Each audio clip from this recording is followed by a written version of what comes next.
السلام عليكم ورحمة الله وبركاته.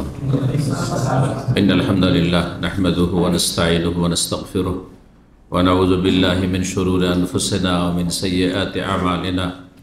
من يهده الله فلا مضل له ومن يضلل فلا هادي له. وأشهد أن لا إله إلا الله وحده لا شريك له وأشهد أن محمدا عبده ورسوله صلى الله تعالى عليه وعلى آله وصحبه وسلم تسليما كثيرا. يا أيها الذين آمنوا اتقوا الله حق تقاته ولا تموتن إلا وأنتم مسلمون. يا أيها الناس اتقوا ربكم الذي خلقكم من نفس واحدة وخلق منها زوجها وبث منهما رجالا كثيرا ونساء واتقوا الله الذي تساءلون به والأرحام إن الله كان عليكم رقيبا. يا أيها الذين آمنوا اتقوا الله وقولوا قولا سديدا يصلح لكم أعمالكم ويغفر لكم ذنوبكم ومن يطع الله ورسوله فقد فاز فوزا عظيما. أما بعد فأعوذ بالله من الشيطان الرجيم واتقوا النار التي أعدت للكافرين. সম্মানিত ভাতৃমণ্ডলী, আল্লাহ রাব্বুল আলামিনের প্রশংসা এবং প্রিয় নবী সাল্লাল্লাহু আলাইহি ওয়াসাল্লামের উপর সালাত ও সালামের পর আজ 8ই জিলকাদা 1445 হিজরি মোতাবেক 16 মে 2024 আমাদের ধারাবাহিক সাপ্তাহিক বিষয়ভিত্তিক আলোচনার বিষয়বস্তু হচ্ছে জাহান্নাম এবং জাহান্নামী, যে ধারাবাহিক চলে আসছে তার আজকে পর্ব নম্বর 7। আজকের বিষয়বস্তু হচ্ছে জাহান্নাম থেকে মুক্তির উপায় বা জাহান্নাম থেকে রক্ষা পাওয়ার উপায়। কি করলে, কি কাজ করলে, কেমন আপনার জীবন যাপন হলে জাহান্নামের আগুন থেকে আপনি মুক্তি লাভ করবেন, নাজাত পাবেন। এটা প্রতিটি মুসলিমের জীবনে সবচাইতে বড় মুখ্য উদ্দেশ্য হওয়া উচিত, যে আগে জাহান্নামের আগুন থেকে বাঁচতে হবে, তাহলে জান্নাত। জাহান্নামের আগুন থেকে বাঁচতে না পারলে জান্নাত পাওয়া যাবে না। এই জন্য রব্বুল আলামিন যেখানে মানুষের মৃত্যুর কথা বর্ণনা করেছেন, কুল্লু নাফসিন যায়কাতুল মউত সুম্মা তুওয়াফাউনা উজুরাকুম ইয়াউমাল কিয়ামা সুম্মা তুওয়াফাউনা উজুরাকুম ইয়াউমাল কিয়ামা, তারপর কিয়ামতের দিনে তোমাদেরকে পুরাপুরি প্রতিদান দেওয়া হবে। তারপর আল্লাহ বলছে ফামান যুহজিহা আনিন নার, আর তারপর যাকে জাহান্নাম থেকে রক্ষা করা হবে, জাহান্নাম থেকে মুক্তি দেওয়া হবে। ওয়া উদখিলাল জান্নাহ, আর জান্নাতে তাকে দাখিল করা হবে, জান্নাতে দেওয়া হবে। এ কথা পরে আল্লাহ বলছেন, আগে জাহান্নাম থেকে যাকে মুক্তি দেওয়া হবে আল্লাহ বলছেন ফামান যুহজিহা আনিন নার। এই জন্য প্রতিটি মুসলিমের জীবনের মুখ্য উদ্দেশ্য, 1 নম্বর উদ্দেশ্য, জাহান্নামের আযাব থেকে, আগুনের শাস্তি থেকে বাঁচতে হবে। আল্লাহ আমাদেরকে যেন জাহান্নামের আযাব থেকে রক্ষা করে। আল্লাহুম্মা আজিরনা মিনান নার, আল্লাহুম্মা আজিরনা মিনান নার, আল্লাহুম্মা আজিরনা মিনান নার। জাহান্নাম থেকে রক্ষার 10টি উপায় নিয়ে আজকে আলোচনা করব।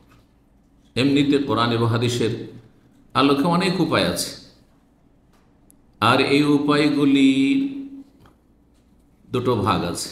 একটা হচ্ছে কিছু উপায় আছে, কিছু মাধ্যম আছে যেগুলি ফরজ, করতেই হবে, নাহলে জাহান্নামের আযাব থেকে বাঁচতে পারবেন না। আর কিছু আছে ফরজ ওয়াজিব কমপ্লিট করার পরে যেগুলো সুন্নত নফল, সেগুলি করলেও জাহান্নাম থেকে রক্ষা পেতে আপনি সাহায্য পাবেন, সাপোর্ট হবে। কিন্তু এই 2 রকমের জাহান্নাম থেকে রক্ষার উপায়ের মধ্যে যদি আপনার মধ্যে ওই সুন্নত নফলগুলি থাকে, যেসব সুন্নত নফল ভালো কাজ দিয়ে জাহান্নাম থেকে রক্ষা পাওয়া যায় বলে কোরআন হাদিসে বলা হয়েছে, কিন্তু সেই কাজগুলি সুন্নাত নফল, ফরজ নয়। আর আপনার মধ্যে ফরজ কাজগুলি, ফরজ গুণগুলি নেই। জাহান্নাম থেকে মুক্তি লাভের জন্য যে ফরজ কাজগুলি বাধ্যতামূলক করতে হবে,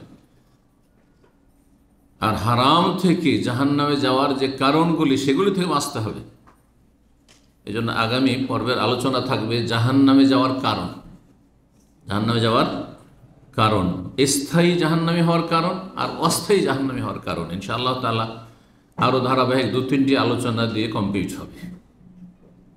তো জাহান্নাম থেকে রক্ষা পাওয়ার জন্য 2 রকমের যে আপনার কার্যক্রম রয়েছে, আমল রয়েছে, তার মধ্যে এক রকম হচ্ছে যেগুলো অবশ্যই করণীয়, না করলে জাহান্নাম থেকে বাঁচতে পারবেন না, সেগুলি অবশ্যই থাকতে হবে। সেগুলিতে বড় ধরনের ঘাটতি, সেগুলি নাই, আর আপনি নফল সুন্নত দিয়ে জান্নাত যাওয়ার আশা করে জাহান্নাম থেকে রক্ষা পাওয়ার চেষ্টা করছেন, এটা হবে না। যেমন সৌদি আরবে থাকতে চাইছেন, এই উদাহরণটা আপনারা খুব সহজে বুঝতে পারবেন, কারণ এর সাথে পেটের সম্পর্ক, পকেটের সম্পর্ক, গোটা পরিবারের ভরণ পোষণের সম্পর্ক। সেই জন্য এইটা কিন্তু দুনিয়ার মুখ্য বিষয়, যে আগে দুটো খেয়ে দিয়ে বাঁচতে হবে। বাঁচানো পরে, কিন্তু আগে বাঁচতে হবে নিজে খেয়ে দিয়ে। যার ফলে এই উদাহরণটি খুব সহজে বুঝবেন। সৌদি আরবে থাকার জন্য কিছু কাজ আছে, যেই কাজগুলি বাধ্যতামূলক করতে হবে নাকি, আর কিছু কাজ আছে সেগুলি করলে আপনি খুব ভালোভাবে থাকতে পারবেন। আপনি খুব ভালোভাবে থাকতে পারবেন, সসম্মানে থাকতে পারবেন, ভালো কাজে থাকতে পারবেন, খুব ভালো অবস্থায় থাকতে পারবেন, এসির রুমে অবস্থান করতে পারবেন, রৌদ্রে ছোটাছুটি করতে হবে না, বেশি কষ্ট করতে হবে না। এখন আপনি যদি ওই দ্বিতীয় প্রকারের কাজগুলি করেন, সৌদি আরবে ভালো অবস্থানে থাকার জন্য কিছু কাজ আছে করণীয়, সেগুলি করলেন, কিন্তু সৌদি আরবে থাকার জন্য যেগুলো জরুরি কাজ সেগুলি করলেন না, তাহলে কি আপনার ভাত হবে সৌদি আরবে? বেতন আসবে? সকাল থেকে 8 ঘন্টা ডিউটি, আসল ডিউটিটা করলেন না আপনি, এটা ফরজ। আর আপনি ভাবছেন যে আমি একটু মালিকের তোষামুদ করে, আর ওই যতগুলো ম্যানেজার আছে সেগুলির পেছনে পেছনে ঘুরে, আর সেগুলিকে সন্তুষ্ট রেখে, তাদের কিছু পারিবারিক কাজ করে দিয়ে, তাদের বিভিন্ন রকমের যে কাজগুলি আছে, যে কাজগুলি আমি করে দিতে পারি, সাথে আমি সময় দিয়ে, তা দিয়ে আমি কোম্পানিতে টিকতে পারবো? পারবেন না? পারবেন না। আপনাকে আসল ডিউটি ঠিক রাখতে হবে। তাহলে আসুন এখন জাহান্নাম থেকে মুক্তি লাভের জন্য যে 10টি উপায় আজকে বলবো। 1 নম্বর হচ্ছে এহসানুল আমল। যে কোনো কাজ করবেন সুন্দরভাবে করবেন। প্রথম কথা, কাজ করতে হবে, কর্মহীন হইলে হবে না। পরকালে মুক্তি পাওয়ার জন্য, জাহান্নাম থেকে মুক্তি পাওয়ার জন্য কাজ করতে হবে, জান্নাত লাভের জন্য কাজ করতে হবে। কাজটা ভালো কোয়ালিটির হইতে হবে, ভালো কোয়ালিটির কাজ হইতে হবে। শুধু কাজ হইলে হবে না, সুন্দর করে কাজ করা। এই এহসান শব্দটি কোরআন এবং হাদিসে বিভিন্ন ক্ষেত্রে এসছে। আল্লাহর হকের ক্ষেত্রে এহসান এসছে, বাবা মায়ের হকের ক্ষেত্রে এহসান এসছে, আমাদের চারপাশে যারা বসকারী, কাছের লোক, দূরের লোক, যারাই বসবাস করে তাদের সাথে এহসান বা হোসনের কথা এসছে। ওয়াকুলু লিন্নাস হুসনা, প্রতিটি মানুষের সাথে ভালো কথা বলা। হোসন থেকে এহসান, হাসিনুন থেকে। ইন্নাল্লাহ কাতাবাল এহসান আলা কুল্লি শাই, আল্লাহ ফরজ করেছেন এহসান। এহসান করা ফরজ করেছেন প্রত্যেক বস্তুর ক্ষেত্রে। এহসানের এই জন্য এত ব্যাপক অর্থপূর্ণ শব্দ যে বাংলায় কয়েকটি শব্দ দিয়ে আমরা তার ভাব প্রকাশ করি। এহসান মানে হচ্ছে ভালো কাজ করা, আহসান ইহসান, এহসান হোসন থেকে, সৌন্দর্যকে হোসন বলা হয়। এহসান মানে হচ্ছে সদাচরণ, সদ্ব্যবহার। এহসান মানে হচ্ছে নিষ্ঠার সাথে কাজ করা, এই জন্য মোহসেন মানে নিষ্ঠাবান, আন্তরিকতার সাথে যে কাজ করে। যে অন্তর লাগিয়ে মন লাগিয়ে কাজ করে তার কাজের কোয়ালিটি ভালো হবে না। যে যত বেশি মন লাগিয়ে কাজ, নিষ্ঠার সাথে কাজ করবে, সে আপনার দুনিয়ার কাজ হোক আর দিনের কাজ হোক, মসজিদের মধ্যে কাজ হোক আর মসজিদের বাইরে কাজ হোক, দুনিয়াদারি হোক অথবা দিনদারি ধার্মিকতা হোক, সুন্দরভাবে যে নিষ্ঠার সাথে যে কাজ করবে তার কাজের কোয়ালিটি বলতে হবে না যে কত সুন্দর হবে। আমাদের জান্নাত পাওয়ার উপায় হচ্ছে ঈমান এবং সৎ আমল, তাই না? কত আয়াত, ইন্নাল্লাযিনা আমানু ওয়া আমিলুস সালিহাত, আল্লাহ বলেছে। তাহলে ঈমানের কোয়ালিটিটা সুন্দর হইতে হবে, ঈমানে নিষ্ঠাবান হইতে হবে, ঈমানের মধ্যে সৌন্দর্য থাকতে হবে, আমলের মধ্যে সৌন্দর্য থাকতে হবে, আমলের কোয়ালিটি ভালো হইতে হবে। যে কোনো আমল, এক একটি আমল ধরেন, 5 ওয়াক্ত সালাত মুসলিম জীবনে প্রথম ফরজ তাওহীদ সুন্নতের পরে, তাহলে সালাতের কোয়ালিটি ভালো হইতে হবে। তার আগে আপনার ইমানের কোয়ালিটি ভালো হতে হবে। আজকাল অধিকাংশ মুসলিম যারা ইমানের দাবিদার, যারা ইমানের ধার ধারে না, কোনো চিন্তাই করে না, তাদের কথা তো বাদ দেন, কিন্তু যারা ইমানের দোহাই দেয়, ইসলামের দোহাই দেয়, ইমান ইসলামের কাজ করেও তাদের অধিকাংশের ইমানের কোয়ালিটি এত দুর্বল, কচুর পাতার পানির মতো। কিছু পয়সাতে খরিদ করে নিতে পারবেন, মানে দুনিয়ার লোভে যদি পড়ে ইমান হারিয়ে দেবে, আমানত হারিয়ে দেবে, সততা হারিয়ে দেবে, বেঈমানি করে ফেলবে, আত্মসাৎ করে ফেলবে, অন্যায় করে ফেলবে, অবিচার করে ফেলবে, পরের হক নষ্ট করবে, নিজের স্বার্থটাকে বড় করে দেখবে। তাহলে কোথায় আপনার কোয়ালিটি? ইমানের কোয়ালিটি কোথায়? আমার পয়সা আপনার পয়সা সমান। আপনার পয়সার ক্ষেত্রে খুব সংরক্ষণ। আমার পয়সা যেন আমার পকেটে থাকে, আমার পয়সার প্রয়োজন আছে, আপনার পয়সার প্রয়োজন আছে, আপনাকে গাড়ি বাড়ি নারী করতে হবে, হ্যাঁ, আপনাকে শহরে জায়গা রাখতে হবে। যার টাকা পয়সা আপনি নিয়ে রেখেছেন, যার সাথে আদান প্রদান করছেন, তার প্রয়োজন নাই, সে ফেরেশতা। তাহলে আপনার ইমানের কোয়ালিটি কেমন? দুইজনে ব্যবসা করতে গিয়ে আপনার মোটেই লস হয় না, যেহেতু ক্যাশ আপনার হাতে, হিসাব নিকাশ আপনার হাতে, হ্যাঁ, সব কিছু দেখাশোনা করছেন আপনি। আর যে বেচারা সশরীরে থাকতে পারে না, সে টাকা পয়সা দিয়েছে আপনাকে বিশ্বস্ত মনে করি, তার শুধু লসই লস, লসই লস। এগুলো আমাদের দ্বীনী ভাইদের ইমানের কোয়ালিটির অবস্থা, আমানতের কোয়ালিটির অবস্থা। তাহলে অত সোজা জান্নাত নয়। আম হাসিবতুম আন তাদখুলুল জান্নাহ, আল্লাহ বলছেন ধারণা করেছে এত সহজ জান্নাত, এত সহজ জান্নাত। আম হাসিবতুম আন তাদখুলুল জান্নাহ, এত সহজ জান্নাত নয়। কিন্তু সহজ করার জন্য সেই পথের পথিক হইতে হবে। এমন কঠিনও না, কিন্তু আপনি সেদিকে যাওয়ার চেষ্টা করছেন না। তো আপনার ইমানের কোয়ালিটি কেন এত ডাউন? আপনার আমলের কোয়ালিটি কেন এত ডাউন? নামাজ পড়ছেন, আপনার বডি নামাজ পড়ছে, আপনার অন্তর দিয়ে আপনি নিষ্ঠার সাথে কেন নামাজ পড়ছেন না? আপনি রোজা রাখছেন, শুধু পানাহার থেকে বিরত থাকছেন, কিন্তু বিভিন্ন পাপে জড়িয়ে থাকছেন। আপনি রোজার যে উদ্দেশ্য সেটা কেন আপনার মধ্যে আসছে না? জাকাত দিচ্ছেন, কিন্তু সেই ইখলাসের সাথে কেন দিচ্ছেন না? নিষ্ঠার সাথে কেন দিচ্ছেন না? আল্লাহর সাথে আপনার সদাচরণটা কতটুকু? এহসানুল আমল, আমলের ক্ষেত্রে এহসান। আল্লাহর সাথে কেমন আচরণ, পিতামাতার সাথে কেমন আচরণ, ছেলে মেয়েদের সাথে কেমন আচরণ? এক ছেলে বিদেশে থাকে আর সে টাকা পাঠাইতে থাকে, আর বাকি ছেলেরা বাপের হোটেলে সেখানে বসে বসে খায়, আর বাপের ইনকাম না থাকলে ওই ভাইয়ের যে প্রবাস থেকে পাঠাচ্ছে তার টাকা পয়সা ভোগ করে খেতে থাকে। আর তারপরে জমি জায়গায় বাপ মার নামে করে দিল। কারণ আমাদের দেশে বলে এটাই কথা, এটাই ধর্মকর্ম তাদের, তাদের ইসলামের ধার ধারে, ইসলামী শিক্ষার ধার ধারে না, যে ছেলেরা যা ইনকাম করবে বাপ মা যতদিন বেঁচে আছে তাদের নামে সব কিছু করতে হবে, সব গেল তার নামে। আর তারপরে তখন ভাগযোগ করে যে একটা টাকা সংসারে দেয়নি তাকে সমানভাবে ভাগ করে দিলেন। কোথায় পেলেন এটা? তাহলে আপনার আমলে ইসলাম কোথায়? আপনার আমলের কোয়ালিটিতে এহসান কোথায়? কি ভালাই করলেন আপনি আপনার ছেলে মেয়ের সাথে, হ্যাঁ? যে পাবে না তাকে দিলেন আপনি, আর যার পুরো সম্পদ তার সাথে অবিচার করলেন, দুর্ব্যবহার করলেন আপনি। এটি জান্নাত পাওয়া যাবে? এত সহজ নয়। আল্লাহকে ভয় করুন, আল্লাহকে ভয় করুন। জান্নাত যদি পেতে হয় আর জাহান্নাম থেকে বাঁচতে হয়, আল্লাহ যেন বুঝার তৌফিক দান করে। এহসানের কথা বলছিলাম। কোরআনে কারিমে দুটো আয়াত রয়েছে, যে দুটো আয়াতে আমল অর্থাৎ কর্ম, আমল মানে কি? কর্ম, কর্ম সুন্দর করতে বলা হয়েছে। এবং আল্লাহ দুনিয়াতে পাঠিয়েছেন এই জন্য যে কে কত বেশি নিজের কাজকর্ম আমল সুন্দর করে আসতে পারে, তা কার আমলের কোয়ালিটি কত বেশি সুন্দর, এই জন্য আল্লাহ দুনিয়াতে পাঠিয়েছেন। হায়াত মত এই জন্য সৃষ্টি করেছেন।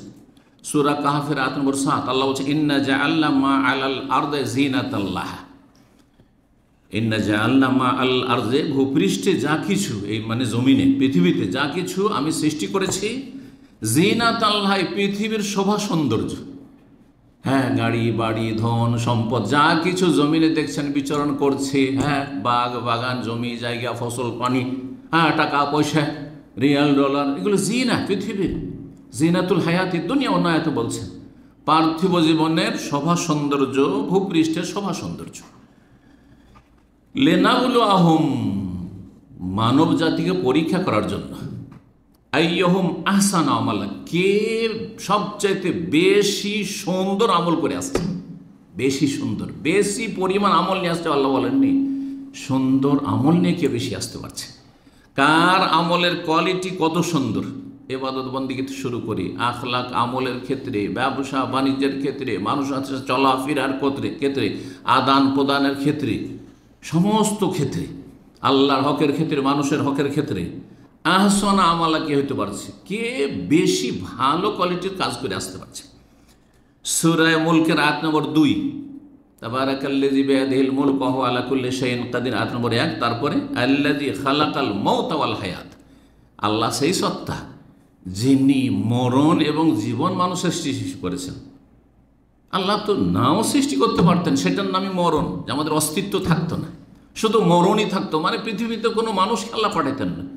অথবা হায়াত সারা জীবন দিয়ে রেখে দিতেন, আল্লাহ সেটাও করতে পারতেন।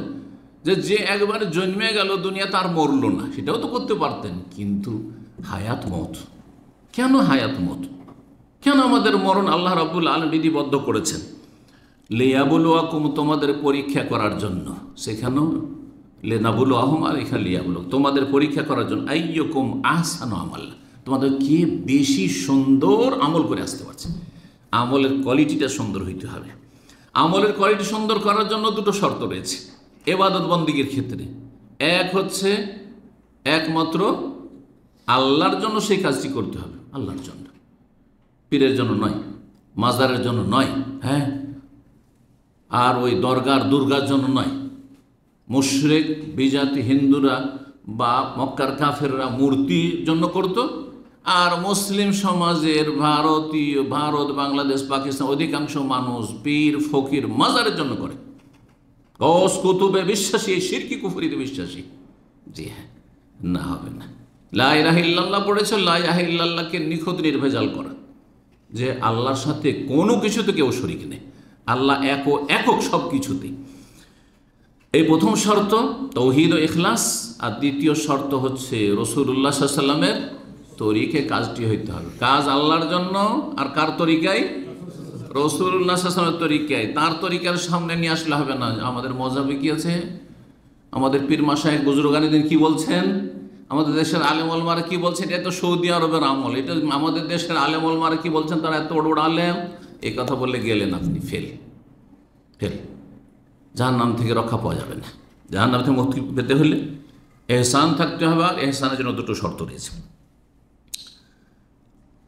নবী সাল্লাল্লাহু আলাইহি ওয়াসাল্লাম একটি হাদিস সহিহুল জামেতে রয়েছে, আল্লামা আলবানী হাদিসটিকে হাসান বলেছেন। ইন্নাল্লাহ ইউহিব্বু, আল্লাহ ভালোবাসেন, এজা আমেলা আহাদুকুম আমালান, তোমাদের যে কোনো মানুষ যে কোনো আমল করে, আপনি দুনিয়ার ডিউটি করেন, হ্যাঁ, ব্যবসা করেন, হ্যাঁ, আর আপনি সংসারের কাজ করেন, হ্যাঁ, স্ত্রী কিচেনের কাজ করছে আপনার, হ্যাঁ, মহিলারা বাড়ির সংসারের কাজ করছে, আর পুরুষরা ঘরের বাইরে কাজ করছে, অথবা আপনি ইবাদত বন্দেগী করেন, এ যে আমেলা আমার, যে কোনো কর্ম করবেন, আপনি আমল করবেন। কি পছন্দ করেন আল্লাহ ভালোবাসেন? আইয়ুতকিনাহু, কাজটা যেন সুন্দর সুষ্ঠুভাবে করে, সুন্দর কোয়ালিটির হয়। ইতকান, যেটাকে উর্দু ভাষায় ঠোস কাজ বলা হয়, কাজটা যেন ওই রকম হয় কাজ। সুতরাং পাকশাক করবেন, পাকশাকের দায়িত্ব আছেন, আপনি পাকশাকটা সুন্দর করুন। একজন মহিলা মানুষ, আপনি বিয়ে করেছেন, তাহলে পরিবারকে ভালো অবস্থায় রাখুন, আপনি ছোটাছুটি করুন রুজি করার জন্য। কিন্তু কিছু আছে এত অলস, নবাবের আইলসা শুনেছেন না? নবাবরা নাকি এক যুগে অলস পুষত, এরা শুধু ঘুমিয়ে থাকতো, আর রাজ দরবারে তাদের ফিরি খাওয়া দিত, চোখ বন্ধ করে খেয়ে নিত, আবার শুয়ে যেত, শুধু শুয়ে থাক, কর্মহীন এরা, কাজ করতে চাইলে। কি জন্য পুরুষ হয়েছেন আপনি? ভালো কাজ করতে হবে। দুনিয়ার ক্ষেত্রে যখন কাজ করেন, ভালো করে কাজ করবেন। কোম্পানিতে আপনি দায়িত্ব নিয়েছেন কাজ করব, আর কাজ আপনি ভালো করে করেন, আপনি ঠকামি করছেন, এটা চলবে না। আপনি যেখানে আছেন, মসজিদে এসছেন, আপনি ইবাদত বন্দেগীতে ইউতকিনাহু, সুন্দর করে সালাতটি আদায় করেন, ফরজ সুন্নাত সালাতগুলি সুন্দর করে আদায় করেন, ইবাদত বন্দেগী সুন্দর করুন, আখলাক চরিত্র সুন্দর করুন, আল্লাহ এটা পছন্দ করেন। 2 নম্বর উপায় হচ্ছে জাহান্নাম থেকে মুক্তি লাভের। মুসলিম মুসলিমদের মাঝে জামাতবদ্ধ জীবনযাপন করা। জামাতবদ্ধ জীবনযাপন করা কথাটি আমাদের দেশে যারা বিশেষ করে সংগঠন করে তারাও বলে আর আমরাও বলি, কিন্তু আমরা যেটি কোরআন সুন্নাহর ব্যাখ্যা সাহাবাই কেরাম থেকে চলে আসে সেটি বলি। আর যারা যেই দল করে, এক দেশে যদি 2, 4, 10টা যদি সংগঠন থাকে, সব বলে আমাদের সংগঠন। জামাতবদ্ধ জিন্দেগি মানে জামাত ইসলামী, সবগুলি বেদাতি জামাতিগুলো, জামাত ইসলামী তবলিগ, বলে আমাদের জামাতে থাকা, এটা হচ্ছে জামাতবদ্ধ জীবন। হ্যাঁ, আর তবলিগ জামাত, এই যে আপনি চিল্লে যাচ্ছেন, আপনি এই জামাতবদ্ধ জীবন। হ্যাঁ, আর সহি আকীদার নাম দিয়ে যেসব সংগঠনগুলি হয়েছে, দুনিয়ার বিভিন্ন স্বার্থের কারণে তাদের ভাঙন ধরেছে, সবাই নিজের নিজের দলের দিকে ডাকে আর বলে এইটাই হচ্ছে জামাতবদ্ধ জীবন। তো ফাটল কেন ধরাইলেন রে ভাই? এটা জামাতবদ্ধ জীবন কেমন করে হলো? তাই একবার চেষ্টা করেন, নিজের স্বার্থ কিছুটা কমিয়ে নিয়ে আসেন, আর তারপরে আপনি কিছুটা এগিয়ে আসেন, আর তারাও কিছু এগিয়ে আসুক, আর তারপরে একটা সেন্টার পয়েন্টে এসে এক হয়ে যান। কেন এই দ্বন্দ্ব? দুনিয়ার স্বার্থ কেন? আমার কোনো স্বার্থ থাকবে না, আমাকে পদ দেন না দেন আমি আছি, কারণ আমার আকীদা এক আপনাদের সাথে, আমার মানহাজ এক, আদর্শ এক, আমার ইবাদত বন্দেগীর তরিকা এক, দলিল আমাদের ওহী। সুতরাং ইখতিলাফ যখন নেই, তাহলে আবার এই ভাঙন কেন? কিন্তু না, আমাদেরকে পদ দিতে হবে, ওরা বলছে আমাদেরকে দিতে হবে। আপনারা যদি সভাপতি হন তো আমাদেরকে সেক্রেটারি দিতে হবে, না হইলে ঐক্য হবে না, তাহলে তো কাজ হবে না। আমাকে আপনি ইসলামের খেদমতে পাবেন, কিন্তু আমাকে একটা কোনো পদ দিতে হবে, অথবা দুনিয়ার কোনো স্বার্থ থাকতে হবে। না না, গেলেন আপনি, তাহলে কোয়ালিটি ভালো নেই, 1 নম্বরে কেটে গেছেন আপনি। জামাতবদ্ধ জীবনযাপন করা, জামাতবদ্ধ জীবনযাপন করার সঠিক অর্থ কি? একটি অর্থ শোনেন। একটি হচ্ছে মুসলিম জামাত, অর্থাৎ আজকাল পৃথিবীতে ওই খেলাফতের আমলের মতো আবু বকর, উমর, ওসমান, আলীর মতো একটি ইসলামিক স্টেট নেই, বহু মুসলিম দেশ আছে, তাই না? যেই দেশে বসবাস করছেন আপনি, সেই দেশে মুসলিম শাসক আপনার। হ্যাঁ, সুতরাং সেই দেশের ঐক্য বহাল রাখবেন, অর্থাৎ শাসকদের বিরুদ্ধে বিদ্রোহ করবেন না, জঙ্গিবাদে জড়াবেন না, আপনি নাশকতামূলক দেশে কাজ করবেন না, এমনকি অমুসলিম দেশেও বসবাস যদি করেন নাশকতামূলক কাজ করবেন না, জঙ্গি তৎপরতা আপনার মধ্যে না থাকে, ভিতর ভিতর আপনি দেশের সর্বনাশ করছেন আপনি, এমন কাজ না করেন, বরং দেশে গঠনমূলক কাজ করবেন। আর শাসকরা জনগণের হিতাকাঙ্ক্ষী হবে, শাসকরা যারা পদস্থ ব্যক্তি তারা জনগণের হিতাকাঙ্ক্ষী দরদি হবে, আর জনগণ যারা কর্মকর্তা যে কোনো স্তর হোক না তাদের হিতাকাঙ্ক্ষী হবে। আর দিনুন নাসিহা, আর নাসিহার ক্ষেত্রে সহিহ মুসলিম হাদিস বলে একটি পয়েন্ট হচ্ছে ওয়ালি আইম্মাতুল মুসলিমিন, মুসলিম শাসকদের জন্য আপনি হিতাকাঙ্ক্ষী হবেন। ও আম্মাত, মুসলিম জনগণের জন্য, শেষ পয়েন্টে বলছেন মুসলিম জনগণের জন্য হিতাকাঙ্ক্ষী হবেন। তাহলে দেশের ঐক্য বহাল রাখতে হবে।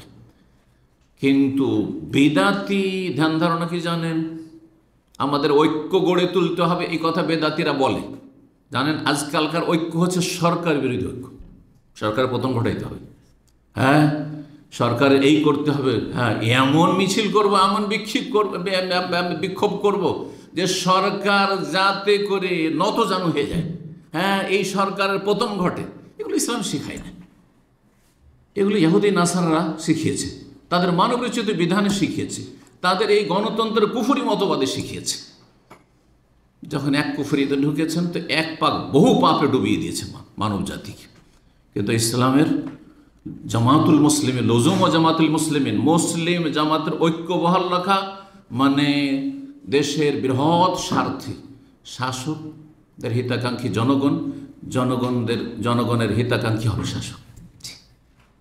একজন অপরজনের কল্যাণ কামনা করবে, কেউ অনিষ্ট কামনা করবে না, যাতে করে দেশ এগিয়ে যেতে পারে, মুসলিমরা এগিয়ে যেতে পারে। রব্বুল আলামিন সঠিক বুঝ দান করেন, তৌফিক দান করেন।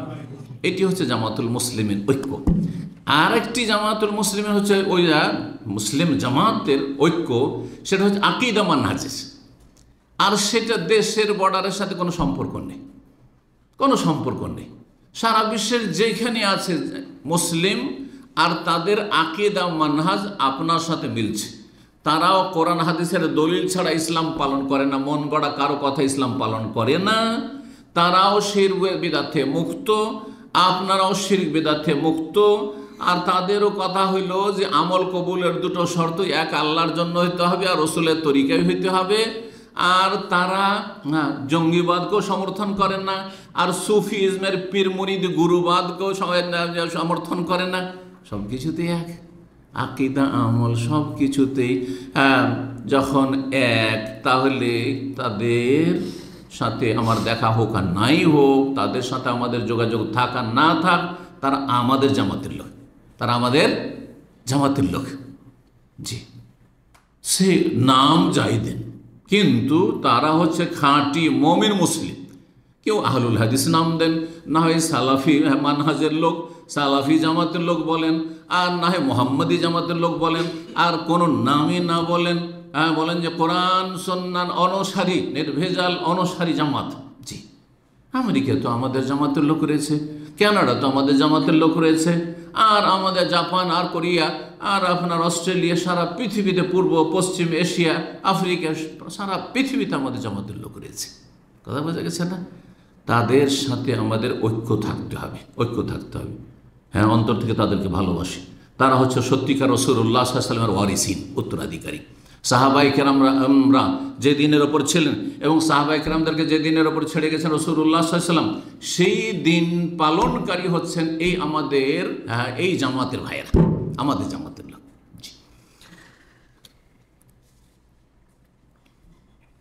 জামাতবদ্ধ জীবনযাপন। নবী সাল্লাল্লাহু আলাইহি ওয়াসাল্লাম বলেছেন যে আমার উম্মত কয় ভাগে বিভক্ত হবে?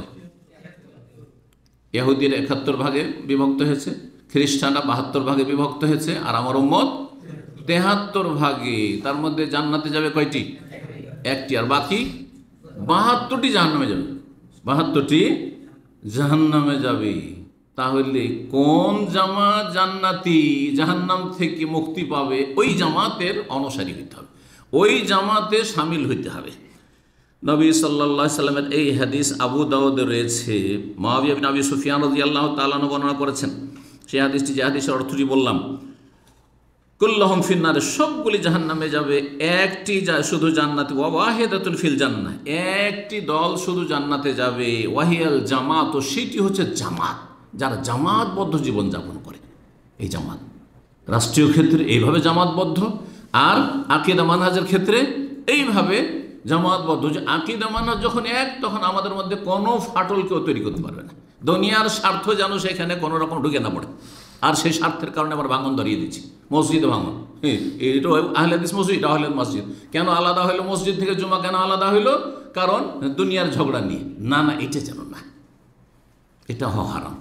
তাহলে জান্নাতে যেতে বাধাপ্রাপ্ত হয়ে যাবে। দুনিয়ার গরজ আপনি ফাটল ধরিয়েছেন এই জামাতে। আল্লামা আলবানী রাহমাহুল্লাহ সিলসিলা সহিহ 204 নম্বর হাদিসটিকে সহি বলেছেন। জি, 3 নম্বর জাহান্নাম থেকে মুক্তি পাওয়ার উপায়, সেটি হচ্ছে তৌহিদের বাস্তবায়ন। তৌহিদের, আল্লাহর একত্বের পুরোপুরি বাস্তবায়ন করা। যদি পুরোপুরি বাস্তবায়ন করতে পারেন তো বিনা হিসাব, বিনা আযাবে জান্নাতে যেতে পারবেন। আর যদি আর অধিকাংশ মানুষ যারা ধার্মিকও, তারা পুরোপুরি বাস্তবায়ন করতে পারে না, যার ফলে কিছু হবে, যারা কিছু আযাব শাস্তি পেয়ে ধাক্কা খেয়ে জান্নাতে যাবে। মুসলিম সমাজে ধার্মিক সহি আকীদা মানহাজের, কিন্তু কিছু বাস্তবায়নে ঘাটতি ছিল, সেই জন্য কিছু শাস্তি পেয়ে কি হচ্ছে, জান্নাতে যাচ্ছে। জাহান্নাম থেকে রক্ষা পাচ্ছে, কিন্তু কিছু শাস্তি পায়। সেই শাস্তিটা দুনিয়াতে বালা মুসিবতের হইতে পারে, বিপদ আপদের হইতে পারে, দুর্ঘটনা হইতে পারে।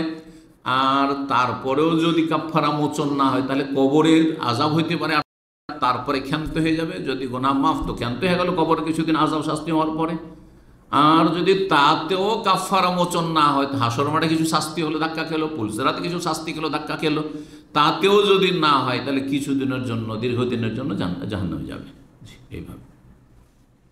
আর একটা হচ্ছে হিসাব, বিনা হিসাবিন ওয়ালা আযাব, বিনা হিসাব বিনা আযাবে যদি জান্নাতে যেতে হয়, তাহলে পুরোপুরি তৌহিদের বাস্তবায়ন। ঘাটতি, বেশি ধরনের ঘাটতি, তাহলে আযাবের সম্মুখীন, হিসাবের দুটোর সম্মুখীন।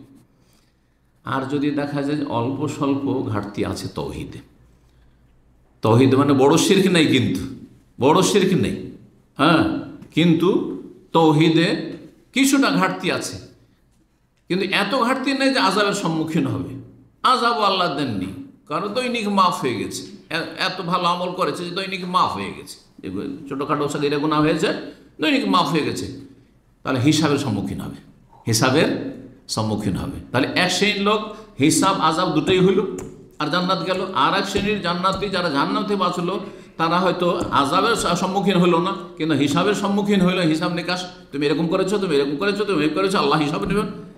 আর একদল বিনা হিসাবে বিনা আযাবে জান্নাতে যাবেন। নবী সাল্লাল্লাহু আলাইহি ওয়াসাল্লাম বলেছেন তাদের সংখ্যা 70,000, প্রত্যেক 70,000 এক একজনের সাথে আরো 70,000। আল্লাহ যেন সেই দলে শামিল করেন এবং সেই রকম ইমান আমের কোয়ালিটি তৈরি করে যেন তৌফিক দান করেন। আর এক দল যেটা বিনা হিসাবে জাহান্নাম, কি বিনা হিসাবে জাহান্নাম, ওর হিসাবই হয় না। ফালা নুকিমু লাহুম ইয়াওমাল কিয়ামাতি ওয়াজনা, যারা কাফির মুশরিক, বড় শিরক করে মরেছে, আল্লাহ ছাড়া অন্যকে মাজারে সেজদা করে মেরেছে, মাজারে জবাই করেছে খাসি মোরগ, যে খাসি মোরগ জবাই করলে চাদর চড়াইলে রুজিতে বরকত হবে, ছেলে পাবো। সুতরাং বিনা হিসাবে জাহান্নাম, চিরস্থায়ী জাহান্নাম। তো তৌহিদের বাস্তবায়ন, তৌহিদের ফুল বাস্তবায়ন কি দেখেন। তৌহিদ পরিপন্থী বিষয় বড় শিরক, ছোট শিরক, বড় কুফরি, ছোট কুফরি, বড় মুনাফিকি, ছোট মুনাফিকি, কয়টা বললাম? 6টা হয়ে গেছে। কিন্তু আর যে কোনো গুনাহ, এমন কোন মানুষ আছে গুনাহ করেন না? তাহলে অধিকাংশ মানুষ পুরোপুরি তৌহিদের বাস্তবায়ন, তৌহিদের বাস্তবায়ন করতে পারে না। আকীদা ঠিক আছে, 5 ওয়াক্ত আর ফরজ ওয়াজিব সব ঠিক আছে, কাবিরা গুনাহ থেকে বেঁচে আছে, কিন্তু সাগীরা গুনাহ বেশি হয়ে যাচ্ছে। সাগীরা গুনাহ অল্প স্বল্প নয় যে দিনে 1-2 সাগীরা হইল, সাগীরা মেলা হয়ে গেল। আর আজকাল এই ফিতনার যুগে, ইন্টারনেটের যুগে কাবিরা গুনাহ হচ্ছে। তাহলে এই কাবিরা গুনাহ কেন হচ্ছে? আপনি এই গুনাহগুলি মানুষের সামনে করতে পারতেন না, আর আল্লাহ সব কিছু জানছেন, আলিমুন খবর রাখছেন, সামিউন শুনছেন, হ্যাঁ, বাসীরুন দেখছেন, তার সামনে কি করে করছেন? উদাহরণ আপনাদের সামনে আছে, কিছু গুনাহ আছে, কিছু দৃশ্য আছে, কিছু কাজ আছে স্ত্রীর সামনে করতে পারছেন না, আপনার স্ত্রী স্বামীর সামনে করতে পারছেন না, বাপ ভাইয়ের সামনে করতে পারছেন না, হ্যাঁ, কারো সামনে, সাথী বন্ধুর সামনে করতে পারছেন না, কিন্তু আপনি একা একা করছেন, গুনাহ না? তাহলে আপনার তৌহিদে ঘাটতি আছে, তৌহিদের পুরোপুরি বাস্তবায়নে ঘাটতি আছে, যে রবের চাইতে এরা বেশি তোমার কাছে মূল্যবান হয়ে গেল, যে এদেরকে লজ্জা করো আর রবকে লজ্জা করো না। হ্যাঁ, রবের সামনে রবকে জানিয়ে তুমি এই গুনাহগুলিতে অপরাধে লিপ্ত হচ্ছ, আর মানুষ থেকে লুকাচ্ছ তুমি। আপনি কারো সাথে, হ্যাঁ, নাজায়েজ কল করছেন, আপনার স্ত্রী বলছে কেন এতক্ষণ ধরে এঙ্গেজ কেন ছিল, যে প্রবাসে আছেন আপনারা, এতক্ষণ কেন তোমার টেলিফোন বিজি, হ্যাঁ, লাইন পাচ্ছি না। বলছে আরে বলিও না, ওই একজন কল দিয়েছিল, ও আমার বন্ধু, হ্যাঁ, কিন্তু আপনি আসলে নাজায়েজ কোনো মহিলার সাথে কথা বলছেন, লুকাচ্ছেন আপনার স্ত্রী থেকে। এই স্ত্রীর ভয় বেশি, কিন্তু রবের ভয় হইল না আপনার। এইটা হচ্ছে আপনার তৌহিদের বাস্তবায়ন ঘাটতি। এইরকম অবস্থা অধিকাংশ লোকের, অধিকাংশ ধার্মিকদের, যার ফলে আযাবের সম্মুখীন হবে, আর না হলে হিসাবের মুখোমুখি হবে, তারপরে জান্নাত হবে। আর যদি এই দুটোতেও শামিল না হইতে পারেন, বিনা হিসাবেও হইল না, বিনা আযাবে হইল না, আর হিসাব নিয়েও জান্নাত পাওয়া গেল না, আর আযাব দিয়েও জান্নাত পাওয়া গেল, তাহলে কি হইতে হবে? জাহান্নামী হইতে হবে নিশ্চিত। আল্লাহর আমাদের সঠিক বুঝ দান করুন। তৌহিদের পুরোপুরি বাস্তবায়ন করলে পুরোপুরি জান্নাত, বিনা হিসাব, বিনা আযাবে। একটি হাদিস শুধু সহিহ বুখারী 125 নম্বর শোনায়। মুআয ইবনে জাবাল রাদিয়াল্লাহু তাআলা হাদিস খুব শুনেছেন আপনারা। নবী সাল্লাল্লাহু আলাইহি ওয়াসাল্লামের বাহনের পেছনে বসেছিলেন, বলছেন ইয়া মুআয, হে মুআয, লাব্বাইক ইয়া রাসূলুল্লাহ, হাজির ইয়া রাসূলুল্লাহ, ওয়া সাদিক ইয়া মুআয, 3 বার করে ডাকছেন, লাব্বাইক ইয়া রাসূলুল্লাহ, ইয়া মুআয, শোনো। কেন বারবার করে ডাকছেন? যাতে করে, হ্যাঁ, মনোযোগী হয়, বারবার কে বলছেন, তাহলে কানটাকে একবার খাড়া করে আছে শোনার জন্য, প্রস্তুতি আছে, কি বলবেন রাসূলুল্লাহ সাল্লাল্লাহু আলাইহি ওয়াসাল্লাম। বলছেন নবী সাল্লাল্লাহু মা মিন আহাদিন ইয়াশহাদু আল্লা ইলাহা ইল্লাল্লাহ ওয়া আন্না মুহাম্মাদার রাসূলুল্লাহ, কোন ব্যক্তি যদি সাক্ষ্য প্রদান করে যে আল্লাহ ছাড়া কোনো সত্য মাবুদ নেই, আমার মাবুদ একমাত্র আল্লাহ, আর মুহাম্মদ সাল্লাল্লাহু আলাইহি ওয়াসাল্লাম আল্লাহর রসুল, সুতরাং ইবাদত একমাত্র আল্লাহর করব আর তরিকা একমাত্র ধরব রাসূলুল্লাহ সাল্লাল্লাহু আলাইহি ওয়াসাল্লামের, সিদকাম মিন কলবিহি, অন্তরের সততার সাথে। এই যে সিদকাম মিন কলবিহি, অন্তরের সততার সাথে।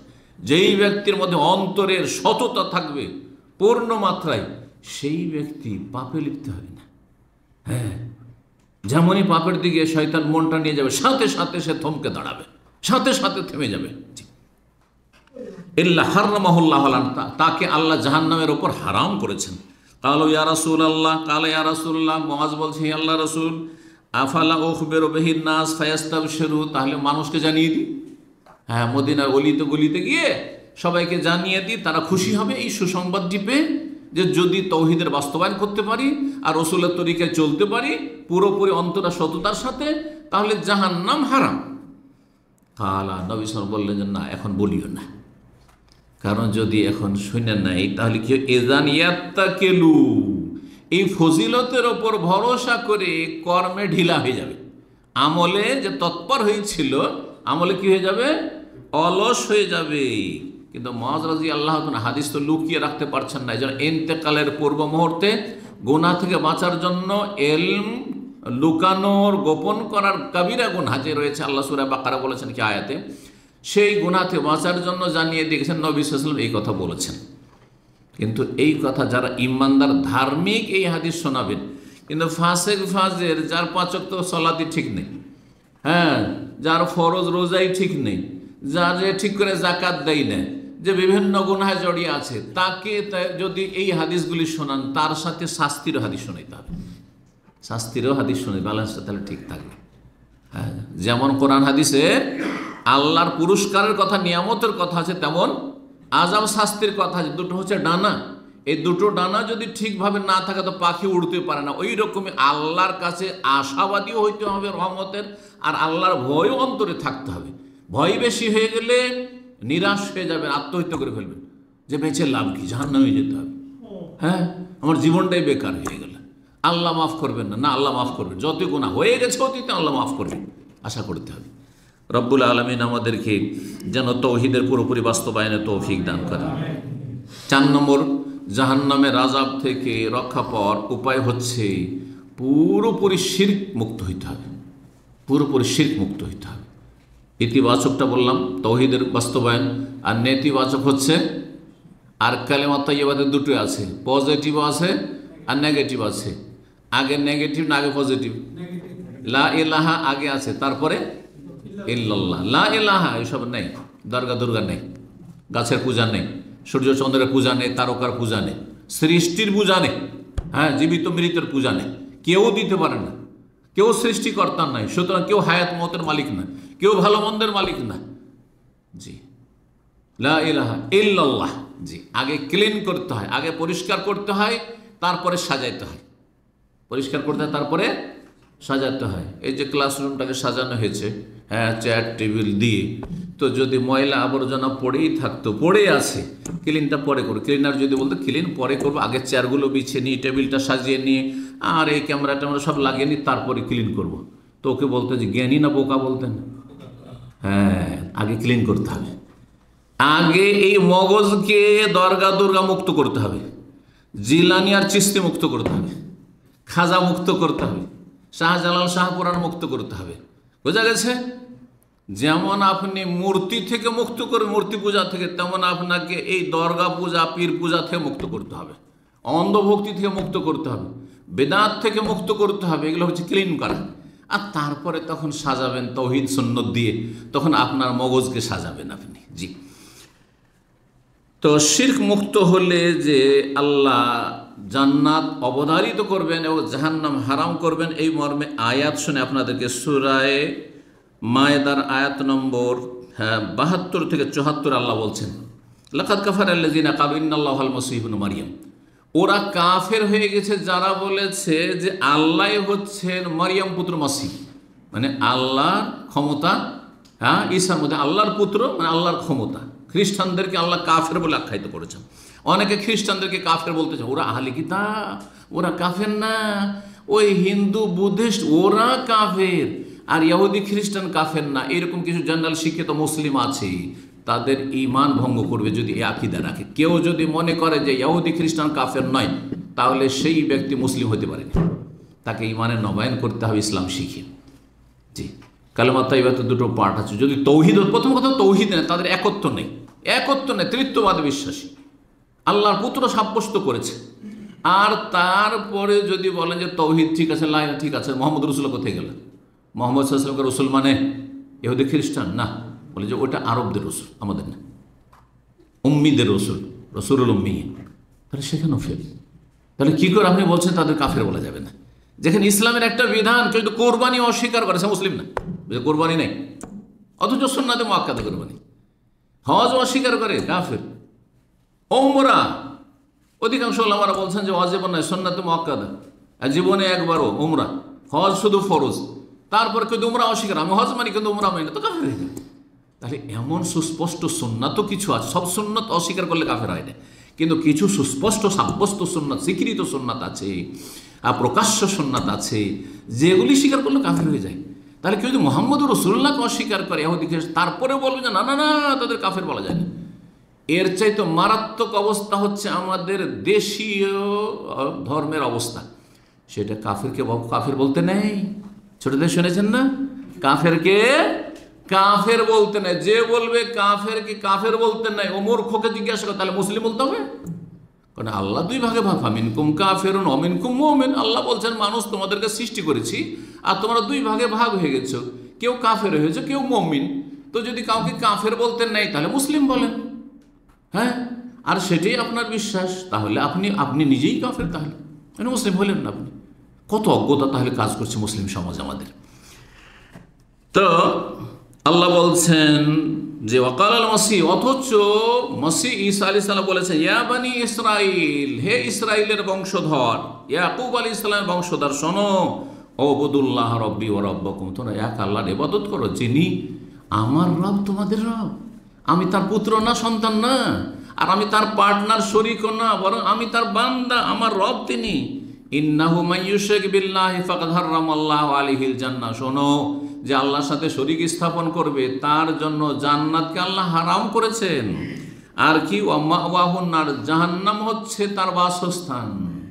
তাহলে শিরকে লিপ্ত হইলে জান্নাত হারাম, আর শিরক মুক্ত হইলে জান্নাত অবধারিত, জাহান্নাম তখন হারাম হবে, জাহান্নাম হারাম হবে, তখন শিরক মুক্ত হইতে হবে। ওয়ালিল জালিমিন মিন আনসার, আপনি ভাবিয়েন না যে শিরিক করব, মাজার পূজা করব, আর আমার বাবা তো আছে আমাকে সুপারিশ করার জন্য। জালেমের কোনো আনসার, সুপারিশকারী নাই। এরা কোনো ক্ষেতের থাকবে না যাদের উপরে আশা করে বসে আছেন যে বড় বড় জাহাজ নিয়ে আসবে। কোনখানে আছে? কোন ধর্মে জাহাজের কথা আছে? কোন একজন সাহাবী বলেছেন নবীর কথা তো বাদ দেন। এই যে মূর্খ সমাজকে এই চরমনাইয়ের পথভ্রষ্টরা বলছে যে আমাদের গৌস কুতুব অলিয়া উলিয়া অমুক গঙ্গোহী সাহেব আর অমুক সাহেব বড় বড় বিশাল বিশাল জাহাজ নিয়ে আসবেন, আর ঘামের ওপর ভাসবে জাহাজ, আর জাহাজে উঠিয়ে নিয়ে গিয়ে জান্নাতের দরজা লাগিয়ে দেবেন। ওই মূর্খগুলোকে জিজ্ঞেস করেন যে একটি শুধু হাদিস দেখাও, একটি হাদিস, কিয়ামত পর্যন্ত পারবেন। একজন সাহাবীর উক্তি দেখাও যে বড় বড় জাহাজ নিয়ে হাসরের মাঠে আবু হানিফা আসবে। আরে এদের কথা তো বাদ দাও, এরা তো আবু হানিফার মোকাল্লিদ। আবু হানিফা স্বয়ং আসবে, শাফি আসবে, মালিক আসবে, আহমদ আসবে, আরও এগিয়ে যাও, আবু বকর আসবে, ওমর আসবে, ওসমান আসবে, আলী আসবে। এইরকম একটি হাদিস দেখাও যে বড় বড় জাহাজ নিয়ে আসবে। তাহলে এই যে ধর্মকর্ম দেশে করছেন, কোন ধর্ম পালন করছেন? এই ধর্ম দিয়ে জান্নাত যাওয়া যাবে? এই ভ্রান্ত ধর্ম করে কখনো জান্নাত যাওয়া যাবে না, জাহান্নামের ইন্ধন হইতে হবে। আল্লাহর রাস্তা বোঝার চেষ্টা করুন, সংশোধনের চেষ্টা করুন। আর একটি প্রসিদ্ধ হাদিস সহিহ মুসলিমে রয়েছে, ইতবান বিন মালিক রাদিয়াল্লাহু তাআলা বর্ণনা করছেন, নবী সাল্লাল্লাহু আলাইহি ওয়াসাল্লাম বলেছেন ফাইনাল্লাহ হারামা আলান নার, জাহান্নামকে আল্লাহ হারাম করবেন কার জন্য? মান ক্বালা লা ইলাহা ইল্লাল্লাহ, যে বলো লা ইলাহা ইল্লাল্লাহ, শুধু মন্ত্র না, আমার ইলাহ নয় এগুলো, আমার ইলাহ রব্বুস সামাওয়াতি ওয়াল আরদ, আসমান জমিনের যিনি মালিক তিনি। ইয়াবতাগি বিযালিকা ওয়াজহাল্লাহ, আল্লাহর সন্তুষ্টি কামনা করবে তার মাধ্যমে। তৌহিদের বাস্তবায়ন আর শিরক থেকে মুক্তি লাভ করে, শিরক থেকে দুনিয়ায় যদি মুক্তি লাভ করতে পারেন তাহলে আখিরাতে জাহান্নাম থেকে মুক্তি লাভ করতে পারবেন। সহজ কথা, যে দুনিয়ায় শিরক থেকে মুক্তি লাভ করতে পারলো, নাজাত পেল, সেই ব্যক্তি আখিরাতে হাসরের মাঠে জাহান্নাম থেকে নাজাত পাবে। আল্লাহ বুঝার তৌফিক দান করেন। একটি খুব গুরুত্বপূর্ণ হাদিস না শোনাইলে হয় না। হাসরের মাঠে সবচাইতে হালকা আযাব যার হয়েছে, হুকুম হয়েছে যে সবচাইতে হালকা আযাব জাহান্নামে, হালকা আযাব যাকে দেওয়া হবে তার কি করা হবে? হাদিস এর আগে শুনিয়েছি, একটা জাহান্নামের আগুনের স্যান্ডেল পরিয়ে দেওয়া হবে, না খরম পরিয়ে দেওয়া হবে। আবু তালেবকে যেমন দেওয়া হবে, ওকে আল্লাহ ডেকে, আবু তালেবের ক্যাটাগরির আরও কিছু তাহলে থাকবে, এই হাদিস প্রমাণ করে। শুধু আবু তালেব না, এই ক্যাটাগরির আরও কিছু আছে যাদের অপরাধ অন্য কোনো অপরাধে নেই, শুধু বড় শিরক করে মারা গেছে, বড় কুফরি করে মারা গেছে। আল্লাহ সর্বনিম্ন খুব হিতাকাঙ্ক্ষী ছিল ইসলামের, খুব নবীর হিতাকাঙ্ক্ষী ছিল, খুব মুসলিমদের হিতাকাঙ্ক্ষী ছিল, মুসলিমদের অনেক উপকার করেছে। অনেক অমুসলিম আছে আর সে কোনোদিন জেনা, মদ, খুন আর রাজধানী ইত্যাদি দুর্নীতি কোনো কিছুই করেনি, সততা ছিল। শুধু একটি অপরাধ কি ছিল? সবচেয়ে বড় অপরাধ কি? শিরকে আকবার, কুফরে আকবার। সর্বনিম্ন যার আযাবের হুকুম হবে তাকে আল্লাহ সম্বোধন করে বলবে ইয়াকুলুল্লাহ তাবারাক ওয়া তাআলা আহওয়ানে আহলিন নারে। আল্লাহ বলবে, আচ্ছা বলো তো, তুমি যে আজকে জাহান্নামে যাচ্ছ, লাউ কানাত লাকাদ দুনিয়া মা ফিহা, তোমাকে যদি সারা পৃথিবীর রাজত্ব দিয়ে দিই, সারা পৃথিবীতে যত ধন ভাণ্ডার আছে, খনিজ সম্পদ সব দিয়ে দিলাম, দুনিয়ার মালিক বানিয়ে দিলাম। এখন তা মুফতাদে, তারপরে বললাম যে দাও, দুনিয়ার মালিক বানিয়ে দিচ্ছি, কিন্তু তোমাকে জাহান্নামে দেবো, আর যদি জাহান্নাম থেকে বাঁচতে চাও তো দুনিয়াটা আমাকে দিয়ে দাও, দিয়ে জান্নাতে চলে যাও। তো কোনটা অপশন দেবে? জাহান্নামে যাবে না দুনিয়াটা দিয়ে জাহান্নাম থেকে মুক্তি লাভ করবে? তুমি কি এই মুক্তিপণ দিয়ে পুরো দুনিয়ার মুক্তিপণ আমাকে দিয়ে জান্নাতে যেতে চাইবে? ফায়াকুল, সেই জাহান্নামে বলবে নাম। ফায়াকুল, তখন আল্লাহ বলবে, হতভাগা, কাদ আরাদতু মিনকা আহওয়ানা মিনহা, তোমার কাছে সামান্য একটু কিছু চেয়েছিলাম, সামান্য একটা কিছু চেয়েছিলাম, বেশি চাইনি। সেটা কি? কখন? আনতা ফি সুলবে ইবনে আদম, সুলবে আদম, আদম আলাইহিস সালামের পিঠেই যখন ছিলে, আদম আলাইহিস সালামকে সৃষ্টি করার পরে তার পৃষ্ঠদেশ থেকে, পিঠ থেকে আল্লাহ তার সন্তানদের রূহগুলিকে আল্লাহ নিলেন, গ্রহণ করলেন। ওয়াইয আখাযা রাব্বুকা মিন বানি আদম মিন যুহুরিহিম যুররিয়াতাহুম ওয়া আশহাদাহুম আলা আনফুসিহিম, কোরআনে কারীমে আল্লাহ বলছেন, সাক্ষী নিলেন। কি বলেছিলেন? আলাস্তু বিরাব্বিকুম, আমি কি তোমাদের মালিক না? আমি তোমাদের প্রতিপালক না? আমি তোমাদের সৃষ্টিকর্তা রব না? আমি তোমাদের মাবুদ না? এই কথা বলেছিলাম, তখন তো হ্যাঁ বলেছিলে, কিন্তু দুনিয়া আসার পরে আবার দুর্গা পূজা কেন শুরু করেছিলে? কি শর্ত নিয়েছিলাম?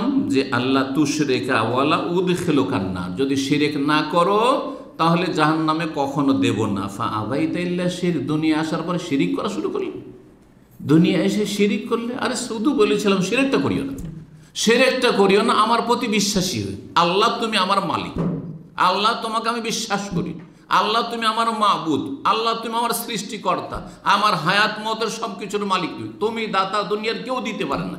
এই কথাটাই শুধু চেয়েছিলাম। এই সামান্য কথা মানলেই তো হয়ে যেত। আজকে সারা পৃথিবীর সমস্ত কিছু দিয়ে তুমি নিজেকে রক্ষা করতে চাইছো, হবে না, আর সেখানে ফিরে যেতে পারবে না। 5 নম্বর উপায় জাহান্নাম থেকে বাঁচার, সেটা হচ্ছে তৌহিদ সম্পর্কে এবং তৌহিদ ভিত্তিক আমল সম্পর্কে জ্ঞান চর্চা করা, অর্থাৎ দ্বীন ইসলামের নির্ভেজাল জ্ঞান অর্জন করা। ওই ভেজালযুক্ত মাদ্রাসায় পড়লে হবে না, যেখানে সুফিজমকে বলা হয় রুহানিয়াত, তাজকিয়া নাফস, আত্মার পরিশুদ্ধি, এর মাধ্যমে আল্লাহর সান্নিধ্য লাভ করেন। কোনো একটা পীরের তরবিয়ত নেবেন আপনি, তাহলে আল্লাহর সান্নিধ্য লাভ করবেন, আপনার রুহানি তরবিয়ত হবে। ওই সব মাদ্রাসায় পড়লে হবে না, আপনাকে কাল আল্লাহ কালা রসুল পড়তে হবে। আল্লাহ কি বলেছেন ইসলাম সম্পর্কে, ইমান সম্পর্কে, তার রসুল সাল্লাল্লাহু আলাইহি ওয়াসাল্লাম কি বলেছেন, সাহাবায়ে কেরামদের জামানায় কোন ইসলাম ছিল, সেই ইসলামটা পড়তে হবে। তাহলে আপনাকেও মাদ্রাসা আপনার জন্য, শিক্ষাঙ্গন আপনার জন্য, আপনার ছেলেমেয়ের জন্য, আপনার পরিবারের জন্য আপনাকে বাছাই করতে হবে যে আমি কোন মাদ্রাসায় পড়াবো আর কোনখানে গিয়ে আমি ইসলাম চর্চা করব। এখানে সৌদি আরব এসেছেন, ইসলামিক সেন্টারে, তৌহিদের দেশে মদিনার ইসলামের শিক্ষা দেওয়া হচ্ছে, মক্কার ইসলামের শিক্ষা দেওয়া হচ্ছে, কোরআন সুন্নাহর ইসলামের শিক্ষা দেওয়া হচ্ছে। এই ইসলামের শিক্ষা বাদ দিয়ে এক শ্রেণীর হতভাগারা ঘরে ঘরে লুকিয়ে লুকিয়ে তাদের দলের সেখানে ইসলাম চর্চা করছে। একদল জঙ্গিবাদের ইসলামের চর্চা করছে, আর একদল চিল্লাবাদের ইসলামের, আরো আপনার সুফি পীর মুরিদের ইসলামের চর্চা করছে লুকিয়ে লুকিয়ে। কেন ভাই, কেন লুকিয়ে? আর ইসলাম পালন করলে লুকাবেন কেন? আমরা কেন লুকিয়ে বলি না? সারা পৃথিবীতে বলছি আর সাথে সাথে ছড়িয়ে যাচ্ছে। আল্লাহ ছাড়া কারো ভয় নেই কেন? তার মানে ভেজাল আছে। এই ভেজালযুক্ত ইসলাম চর্চা করলে জান্নাত পাওয়া যাবে, জাহান্নাম থেকে রক্ষা পাওয়া যাবে না। যদি জাহান্নাম থেকে বাঁচতে হয়, ইলমুত তৌহিদ, তৌহিদের জ্ঞান অর্জন করতে হবে এবং সহি আমলের জ্ঞান অর্জন করতে হবে, সহি শুদ্ধ সালাত শিখতে হবে। নামাজ বেদাত দিয়ে শুরু করবেন, বেদাত দিয়ে শেষ করবেন, আর নামাজ পড়ার পরে লম্বা মোনাজাত ধরবেন, আর নামাজ পড়ার পরে কপালে হাত দেবেন, আর নামাজের শুরুতে আপনি ইক্তাদায়ত বিহাজাল ইমাম পড়বেন, নামাজের শুরুতে আপনি নামাইতো পড়বেন, আর আপনি এইরকম বহু বিদাত করতে থাকবেন। রোজা শুরু করে নামাইতানাসমা গাদান বলে এইসব বিধাত করতে থাকবেন, এদিকে মিলাদ করবেন, এদিকে কিয়াম করবেন, এই মরার খাবার করবেন, ভোজ করবেন, আর চল্লিশা করবেন, আর তারপরে আপনার কৌতর ও তাবিজ তোমার করতে থাকবেন। এইসব করলে পাওয়া যাবে না। আপনাকে সহি দিন শিখতে হবে, তাহলে জান্নাতে যেতে পারবেন এবং জাহান্নাম থেকে মুক্তি লাভ করতে পারবেন। সূরা মুহাম্মদের আয়াত 19 আল্লাহ বলছেন, ফাআলাম, জ্ঞান অর্জন করো। ফাআলাম মানে জানো, জ্ঞান অর্জন করো। কি? যে জ্ঞান অর্জন করতে, আন্নাহু লা ইলাহা ইল্লাল্লাহ, আল্লাহ ছাড়া কোনো সত্য মাবুদ নেই। লা ইলাহা ইল্লাল্লাহ কালিমা এই আয়াতে পুরো রয়েছে। অন্য আয়াতে লা ইলাহা ইল্লাহু, এখানে লা ইলাহা ইল্লাল্লাহ। ফাআলাম, আগে জ্ঞান অর্জন করো, তৌহিদের জ্ঞান অর্জন করো। লা ইলাহা ইল্লাল্লাহর জ্ঞান অর্জন করো মানে লা ইলাহা দাবি কি? লা ইলাহা দাবি এই নয় যে আল্লাহ তুমি মাবুদ, তবে তুমি ওলি আউলিয়াকে অসাধারণ ক্ষমতা দিয়ে রেখেছো, তারা মরেও মরে না দিতে পারে। না না না না না, হ্যাঁ, হে আল্লাহ তুমি মাবুদ, আর তোমার ইসলাম একমাত্র মুহাম্মদ সাল্লাল্লাহু আলাইহি ওয়াসাল্লাম উপরে নাযিল করেছো, তার কাছ থেকে আমি শিখব। হ্যাঁ, তার কোরআন হাদিস ছেড়ে যাওয়া যে ইসলাম, সেই ইসলাম থেকে শিখব। তার সাহাবাই কেরামদের যে ইমানি ইসলামী তরবিয়ত দিয়েছেন, সেই ইসলাম নেব। সাহাবাই কেরামদের জামানার ইসলাম নেব, 1400 বছর আগে। আজকালকার মানুষের তৈরি করা ইসলাম নেব, যেটা এখান থেকে যেতে যেতে রাস্তায় ভেজাল ঢুকেছে, আর এখান থেকে ইরাক, ইরাক থেকে ইরান, ইরান থেকে আফগানিস্তান ও পাকিস্তান করতে করতে ভারত বাংলাদেশ যেতে যেতে এই ইসলামের 12টা বেজে গেছে। সেই ইসলাম নিলে হবে না, খাঁটি ইসলাম, মদিনার ইসলাম তলাশ করতে হবে। আল্লাহ তৌফিক দান করুন। 6 নম্বর জাহান্নাম থেকে মুক্তি লাভের উপায় হচ্ছে ফরজ অজেবের সুরক্ষা করা, হেফাজত করা। ফরজে কোনো রকমের যেন ঘাটতি না হয়। দৈনিক ফরজ, ভোরে যখন ঘুম ভেঙেছে, ঘুমিয়ে গেলে আর কোনো ফরজ নেই, ঘুমিয়ে গেলে আর কোনো ফরজ নেই, সব মাফ। রফিউল কালামান সালাস, সুবহানাল্লাহ, 8 ঘন্টা ঘুমিয়ে আছেন, হ্যাঁ 8 ঘন্টা ঘুমিয়ে আছেন, আর এর মাঝখানে কোনো নামাজের রক্ত পড়লো না, অথবা নামাজের রক্ত পড়লো কিন্তু চেষ্টা রেখেছেন, জাগতেই পারলেন না, এত ঘুম এসেছে, হ্যাঁ ধরেন ঘুমের ওষুধ খেয়েছেন, অসুস্থ মানুষ, হ্যাঁ, অথবা এত ক্লান্ত এসেছেন আর জাগতেই পারেননি, অ্যালার্ম লাগিয়েছেন, তদবির ছিল, তারপর জাগতে পারেন, তাও ধরবেন না, আল্লাহ ধরবেন না, বুঝছেন না? কিন্তু যখন জেগে গিয়েছেন, এখন ফরজ কাজ হচ্ছে ফজর পড়া। আল্লাহ তাহাজ্জুদের কথা জিজ্ঞেস করবেন, তাহাজ্জুদ কেন পড়নি? হ্যাঁ, তো ভোরের জিকির আজকার করেন, জিজ্ঞাসা করবেন না, সেটা দিয়ে সহযোগী হবে সেগুলো আপনার জান্নাতে যাওয়ার, জাহান্নাম থেকে রক্ষা পাওয়ার, কিন্তু সেটা দিয়ে কাজ হবে না। হ্যাঁ, সেটা দিয়ে কাজ হবে না যে আমরা সকালবেলা জিকির আজকারগুলি দোয়া কালাম করি না, দোয়া কালাম কাজ দেবে না। আপনাকে ফজর নামাজ পড়তে হবে, টাইমে পড়তে হবে, জোহরের সময় জোহর পড়তে হবে, আসরের সময় আসরের ফরজ আদায় করেন, মাগরিবে ফরজ আদায় করেন, এশাতে এশার ফরজ আদায় করেন, তাহলে দৈনিক ফরজ হয়ে গেল।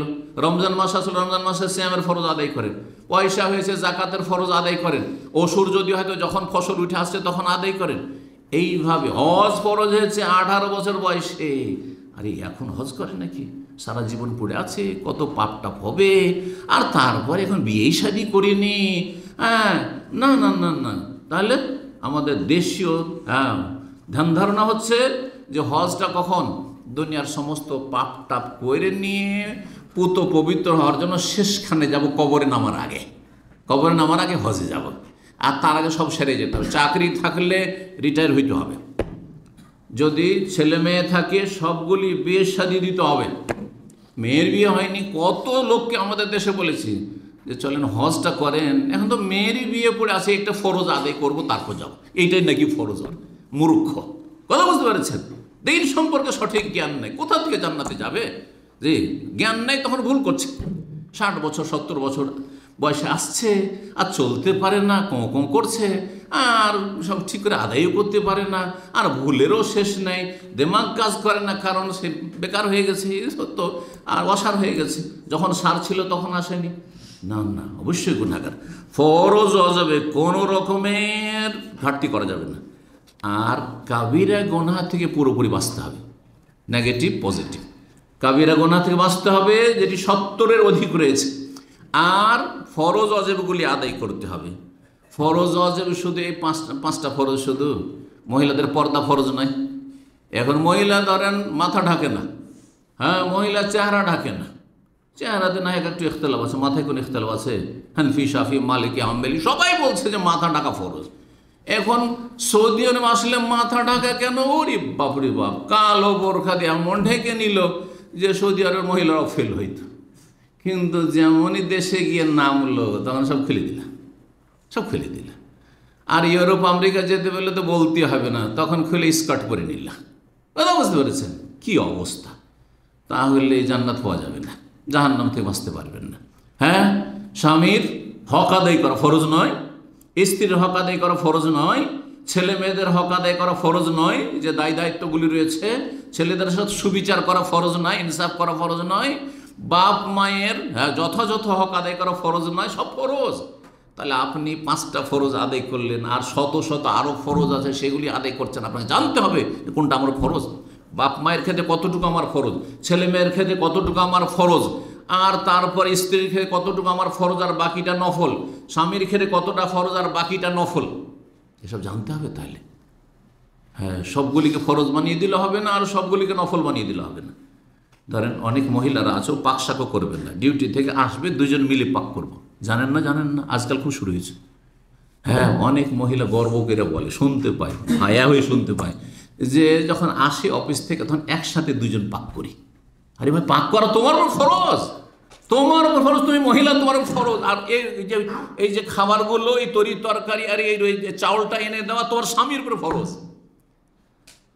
হ্যাঁ, সে যদি বলে যে ঠিক আছে, রোজি রোজগার অর্ধেকটা আমি দেবো খরচ, বাড়ির সংসারে অর্ধেকটা তুমি দিবে, তখন কি করবে? বাপের বাড়িতে নিয়ে আসবে, তোমার পাক করা ফরজ।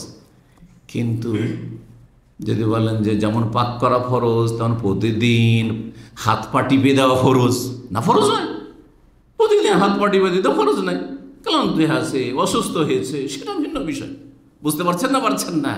এমন কিছু জাহেল স্বামীও আছে, ও মনে করে যে স্ত্রী ডেলি হাত পা আমার তেল মালিশ করে দিতে হবে, যে ফরজ নাই, ফরজ মোটেই নয়, নফল কাজ এটা। তাহলে কতটা ফরজ কতটা নফল প্রত্যেক ক্ষেত্রে আমাদেরকে জানতে হবে। তাহলে দিন সম্পর্কে জ্ঞান কত জরুরি চিন্তা করেন তো দেখি। জি, ফরজ অজেব ঘাটতি না থাকে, কাবিরা গুনাহ না থাকে। কাবিরা গুনাহ অনেকে বুঝেন না যে কাবিরা গুনাহ।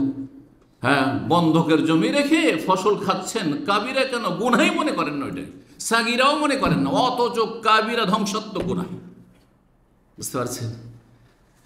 ঘুষ খাচ্ছেন, বলছে বকশিস, এটা আমাকে গিফট দিয়েছে, বকশিস দিয়েছে, এটা কথা বুঝতে পেরেছেন? এটা আমাকে কমিশন দিয়েছে, আর আপনি বিভিন্ন রকম ঘুষ খাচ্ছেন আপনি। জি, আল্লাহ হেদায়েত দান করুন, সঠিক জ্ঞান দান করুন, আমল করা তৌফিক দান করুন। আল্লাহ রাব্বুল আলামিন সূরা ফুরকানের আয়াত নম্বর 68 থেকে 70 বলেছে, ওয়াল্লাযীনা লা ইয়াদউনা মা আল্লাহি ইলাহান আখার, যারা জাহান্নাম থেকে বাঁচবে, রহমানের বান্দা, আর যারা জান্নাতি হবে, তাদের প্রথম বৈশিষ্ট্য তারা শিরিক করে না, আল্লাহর সাথে অন্য কাউকে ডাকেন না। ওয়ালা ইয়াকতুলুনা নাফসাল্লাতী হারামাল্লাহু ইল্লা বিল হক, আর কাউকে খুন করে না, নিজেকেও খুন করে না, আত্মহত্যা করে না, আর কাউকে খুন করে না, কোনো খুনের সাথে জড়িত না, জীবনে কোনো খুনের সাথে জড়িত হবেন না। সবচেয়ে বড় অপরাধ শিরক কুফরির ওপর পরে, শিরক কুফরি নাস্তিকতার পরে সবচেয়ে বড় অপরাধ হচ্ছে মানুষকে খুন করা, যে কোনো মানুষকে হোক না কেন। ওয়ালা ইয়াজনুন, জেনার কাছেও যায় না। আজকাল হ্যাঁ, হিন্দুদের ধ্যান ধারণা সতীত্ব শুধু স্ত্রীর ক্ষেত্রে খোঁজেন, আর আপনার সততা কোথায় গেছে, আপনার সচ্চরিত্রতা কোথায় গিয়েছে? হ্যাঁ, আপনি যেখানে সেখানে আপনি আড্ডা দিয়ে বাড়িয়েছেন, লম্পটি করেছেন, আর আপনি চান পাক পবিত্র স্ত্রী সতী সাধ্বী, কোথা থেকে হবে? না, এটা হইলে হবে না, উভয় পক্ষ থেকে। আল খাবিসাতু লিল খাবিসিন, খবিস যদি আপনি হয়ে যান তাহলে আপনার ভাগ্যে সেটাই জোটা উচিত, যে খবিস খারাপ মহিলা জোটা উচিত। আর যদি আপনি পাক পবিত্র হন তাহলে আপনার জন্য পাক পবিত্র মহিলা রয়েছে। আল্লাহ যেন তৌফিক দান করেন। তো কথা হচ্ছে যে কাবিরা গুনাহগুলি থেকে বাঁচতে হবে। নবী সাল্লাল্লাহু আলাইহি ওয়াসাল্লামের হাদিস সহিহ মুসলিমে রয়েছে, আসসালাওয়াতুল খামস, 5 ওয়াক্ত নামাজ পড়তে হবে। অল জুমাতু ইলা জুমা, জুমা পড়তে হবে। রমাদান ইলা রমজান, রমজান মাসে সিয়াম পালন করতে হবে। মুকাফফিরাতুন লিমা বাইন, এর মাঝের গুনাহগুলি তাহলে কি হয়ে যাবে? মোচন হয়ে যাবে। ইজাজতুনিবাল কাবায়ের, শর্ত হচ্ছে কাবিরা থেকে বাঁচতে হবে। কিন্তু এদের 5 ওয়াক্ত নামাজও পড়লেন, আর রমজান মাসে রোজাও রাখলেন, জুমাও পড়লেন, আর যদি বেঈমানি করেন, হ্যাঁ আত্মসাৎ করেন, মানুষের হক নষ্ট করে দেশে চলে গেলেন, পরোয়াই করলেন না আপনি, যখন সুযোগ ছিল, পকেটে পয়সা ছিল, আচ্ছা দেওয়া যাবে, আচ্ছা দেওয়া যাবে, আর তারপরে এমন সময় হয়তো চিন্তা করছেন যে এখন দিয়ে দেবো, তখন আর পয়সা নেই, ভাবছেন এখন তো আর নেই, চলবে, এত সহজ মনে করছেন? না না, মোটেই সহজ মনে করিয়েন না। আল্লাহর সঠিক বুঝ দান করুন। আল্লাহ রাব্বুল সূরা আন-নাজমের আয়াত 32 বলছেন, আল্লাযীনা ইয়াজতানিবুনা কাবায়রাল ইসমি, জান্নাতি ওরা, জাহান্নাম থেকে বাঁচতে পারবে ওরা যারা কাবিরা গুনাহ থেকে বেঁচে থাকে। স্পষ্ট আয়াত, আল্লাযীনা ইয়াজতানিবুনা কাবায়রাল ইসমি, যারা কাবিরা গুনাহ থেকে বেঁচে থাকে। ওয়াল ফাওয়াহিশ, আর অশ্লীল কথা কাজ থেকে বেঁচে থাকে, নোংরামি থেকে বেঁচে থাকে। অশ্লীলতা মানে জেনা, ব্যভিচার। অশ্লীলতা মানে সমকামিতা। অশ্লীলতা মানে উলঙ্গ হওয়া, অর্ধ উলঙ্গ হওয়া, যেই অঙ্গগুলি শরীরে ঢাকতে বলা হয়েছে সেগুলি খুলে রাখা, রান খুলে রাস্তাঘাটে চলাফেরা করা, আর ন্যাংটা হয়ে চলাফেরা করা, মহিলাদের পিঠ খুলে চলাফেরা করা, মহিলাদের মাথা চুল খুলে চলাফেরা করা, মহিলাদের আপনার হাঁটু পর্যন্ত খোলা রাখা, ইত্যাদি ইত্যাদি, সব মহিলাদের শাড়ি পরে চলাফেরা, বাইরে চলাফেরা করা, এগুলো হচ্ছে ফাওয়াহিশ। ভালো করে শুনে রাখা, যেসব মহিলারা শাড়ি পরে রাস্তাঘাটে ঘোরাঘুরি করছেন, মুসলিম সমাজের মহিলা, এগুলি ফাওয়াহিশ, নোংরামি, উলঙ্গ হওয়া, অর্ধ উলঙ্গ হওয়া, জেনা, ব্যভিচার, সমকামিতা। আবার বলছি, এগুলিকে ফাওয়াহিশ বিশেষভাবে, অথচ এগুলো কাবিরা, কিন্তু কাবিরা থেকে স্পেশালি বলছেন, কারণ এগুলি হচ্ছে সমাজে নোংরামি, এগুলি দেখা দেখে আরও নোংরামি ছড়াবে, অশ্লীলতা ছড়ে, মানুষ আরও খারাপ হয়ে যাবে দেখা দেখি। ইল্লাল্লামাম, তবে ছোটোখাটো গুনাহ হইলে আল্লাহ মাফ করে দেবেন, নেক আমল দিয়ে আল্লাহ মাফ করে দেবেন। আল্লাহ বলেই দিয়েছেন, বড় গুনাহ থেকে বাঁচতে হবে, জাহান্নাম থেকে বাঁচতে হইলে।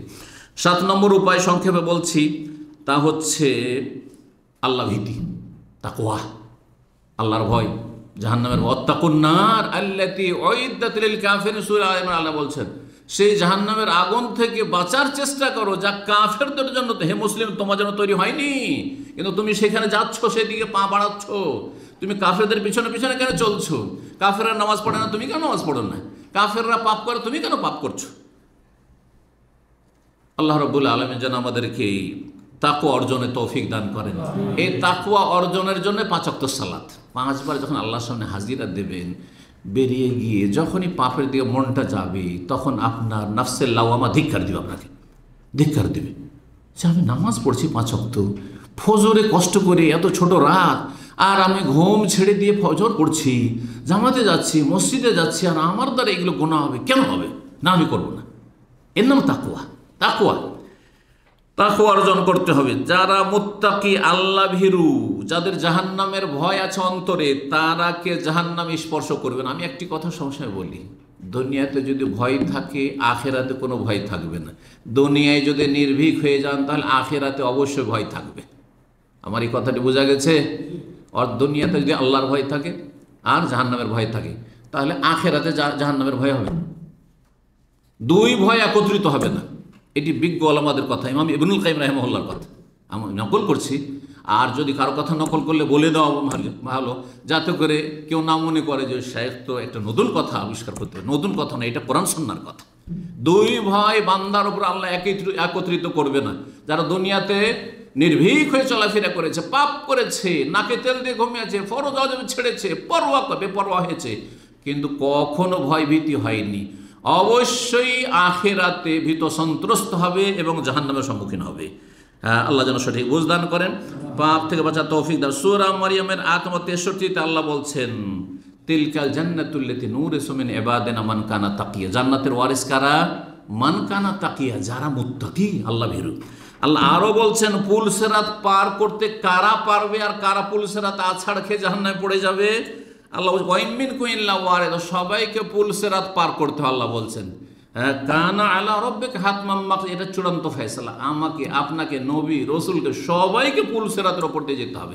আমার দেশের লোকেরা পুল সিরাত বুঝে, সেই জন্য পুল সিরাত বললাম, কিন্তু এটা হচ্ছে ওই সবে কাদার রাতের মতো।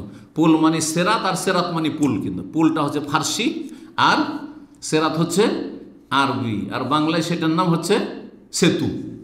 কথা বুঝতে পেরেছেন? ওইটাই ব্রিজ, হ্যাঁ, জাহান্নামের পিঠের উপরে ব্রিজ। কথা বোঝা গেছে? জি।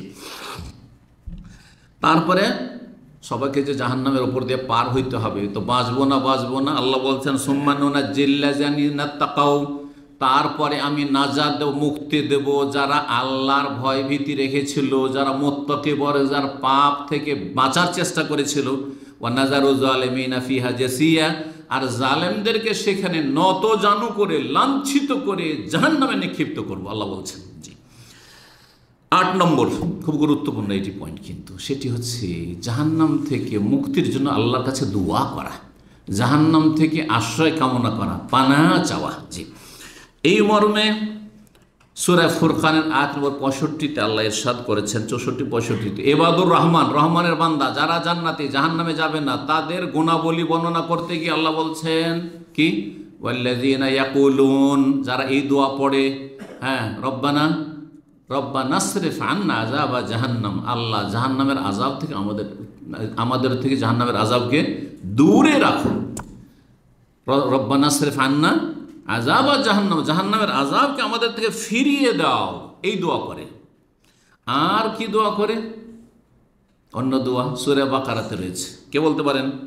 আয়াত নম্বর 201। যারা মুমিন বান্দা দিন দুনিয়া দুটোকে নিয়ে চলেছে, ধর্ম করেছে, রোজগারও করেছে, কিন্তু দিনকে, জান্নাতকে 1 নম্বরে রেখেছে, আখিরাতকে 1 নম্বরে রেখেছে। অমিনহুম মান ইয়াকুলু রব্বানা আতিনা ফিদ দুনিয়া হাসানা ওয়া ফিল আখিরাতি হাসানা ওয়া কিনা আযাব। এটি দোয়া। আমি এই দোয়াটাকে অবহেলা করছেন। অনেকে মনে করছেন কি বা চাইলাম, অনেক কিছু চাইলেন, দুনিয়ার সব কল্যাণ চেয়ে ফেললেন, রব্বানা আতিনা ফিদ দুনিয়া হাসানা ওয়া ফিল আখিরাতি হাসানা, পরকালে সব কল্যাণ, এই মরণ থেকে শুরু করে, কবর থেকে শুরু করে, হাসর মাঠ, জান্নাতের গেট পর্যন্ত পৌঁছার সব হাসানা, জান্নাতে দাখিল হওয়া পর্যন্ত সব চেয়ে ফেললেন। ওয়া কিনা আযাব, জাহান্নামের আযাব থেকে আমাদেরকে বাঁচাও, রক্ষা করো, ওয়া কিনা আযাবান নার, এই দোয়া করবেন। নবী সাল্লাল্লাহু আলাইহি ওয়াসাল্লাম একটি হাদিস শোনায়, তিরমিজি, নাসাইতে রয়েছে, হাদিসটি সহিহ, আল্লামা আলবানী বলছেন সহিহুল জামিতে।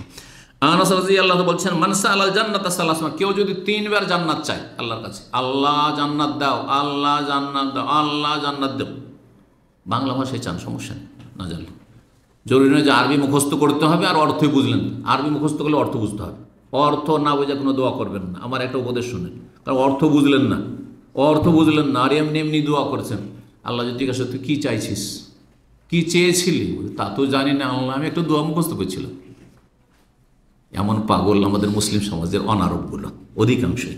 না বুঝে আরবিতে দোয়া যদি করতে হয়, কোরআন হাদিসের অর্থ বুঝে নেন আপনি, আর না হলে নিজের ভাষায় বলেন, আপনি একই ফজিলত পাবেন ইনশাআল্লাহ, যদিও ফজিলত একটু বেশি অবশ্যই কোরআন হাদিসের দোয়ায়।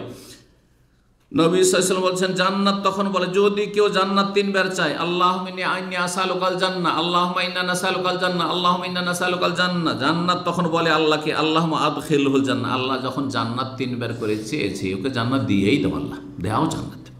ওমান ইসতাজারা মিনান নার সালাহ, কেউ যদি জাহান্নাম থেকে 3 বার মুক্তি কামনা করে, কালাতিন নার, জাহান্নাম তখন আল্লাহর কাছে দরখাস্ত করে, আল্লাহুম্মা আজিরহু মিনান নার, আল্লাহ তাকে জাহান্নাম থেকে রক্ষা করো। এই জন্য যদি আরবিতে বলতে হয়, হাদিসের আলোকে কি বলবেন? আল্লাহুম্মা আজিরনি মিনান নার, আল্লাহুম্মা আজিরনি মিনান নার, আল্লাহুম্মা আজিরনি মিনান নার। আর বাংলা ভাষায় আল্লাহ জাহান্নাম থেকে রক্ষা করো, জাহান্নাম থেকে রক্ষা করো, জাহান্নাম থেকে রক্ষা করো। জি। 9 নম্বর উপায় হচ্ছে জাহান্নাম থেকে মুক্তি লাভের, ফজর এবং আসর বিশেষভাবে পড়া। 5 ওয়াক্ত পড়বেন, কিন্তু ফজর আসর পড়ে নিলেন, তার মানে জাহান্নাম থেকে রক্ষার আপনি সার্টিফিকেট পাবেন।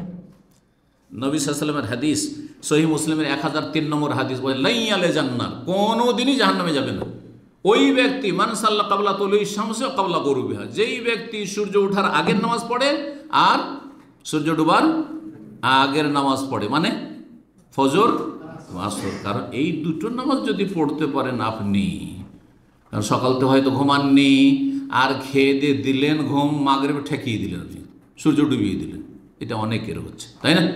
সেই জন্য। আর এইদিকে রাত্রে এদিক সেদিক করলেন, আড্ডা দিলেন, আর মোবাইল নিয়ে পড়ে থাকলেন, তারপর দিলেন ঘুম, সূর্য উঠিয়ে দিলেন, গেলেন জাহান্নাম।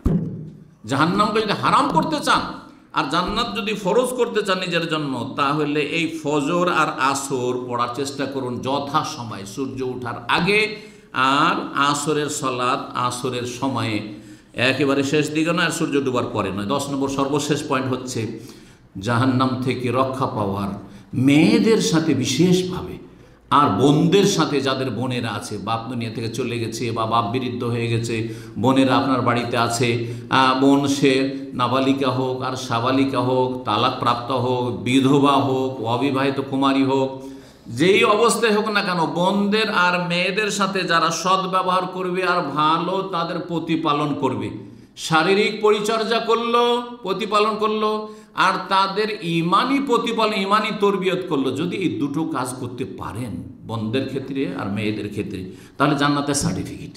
ছেলেদেরকে জান্নাতের সার্টিফিকেট কোনো হাদিসে বলা হয়নি, কিন্তু মেয়েদেরকে আর বোনদেরকে জান্নাতের সার্টিফিকেট। মুত্তাফাকুন, বুখারী মুসলিমের হাদিস। নবী সাল্লাল্লাহু আলাইহি ওয়াসাল্লাম বলেছেন, মান উবতুলিয়া মিন হাযিহিল বানাতে, আল্লাহ যদি এই মেয়েদেরকে দিয়ে কাউকে পরীক্ষায় ফেলেন, তাহলে ফাহসানা ইলাইহি, তারপরে তাদের সাথে সদাচরণ করলো, ভালো ব্যবহার করে, দুর্ব্যবহার করলে হবে না, বোনদের মারধর করলে হবে না, আর কথার দ্বারা কষ্ট দিলে হবে না, মেয়েদেরকে খারাপ দৃষ্টিতে দেখলে হবে না, ছেলেটা আমার আমার লক্ষ্মী, আমাদের দেশীয় কথা লক্ষ্মী বলা শিরক, কারণ লক্ষ্মী হচ্ছে হিন্দুদের দেবী।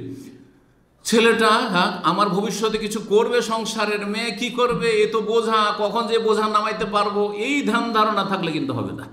জি, আল্লাহ নিয়ামত দিয়েছেন, আপনি জানেন না যে কোন নিয়ামতে বরকত আছে। হতে পারে এই দুর্বল অসহায় মেয়েটার ওসিলাতে আল্লাহ আপনাকে রিজিক দিচ্ছেন, হাদিসও রয়েছে, দুর্বলদের ওসিলাই তোমাদেরকে রিজিক দাও, ইন্নামা তুনসারুনা তুরজাকুনা বিদুআফাইকুম। সুতরাং তাদেরকে ছোট নজরে, একই নজরে দেখতে হবে। আপনি জন্ম দিয়েছেন ছেলেকেও, মেয়েকে জন্ম দিয়েছেন, কেন দুই নজরে দেখছেন?